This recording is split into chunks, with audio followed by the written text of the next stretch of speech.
Hi guys, welcome to Hardware Info channel. Today I want to show you how to take long screenshot on your OPPO A2. Our first step to do that is you must open application which support it.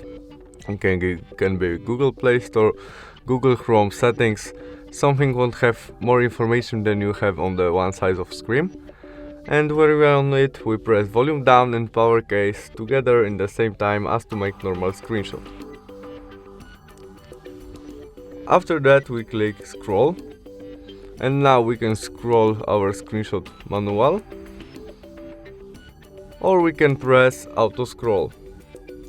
And when you are all we need, we tap on the screen to stop scrolling, and after that done. And that's all, we have our long screenshot in our gallery. See you soon, thanks for watching, bye!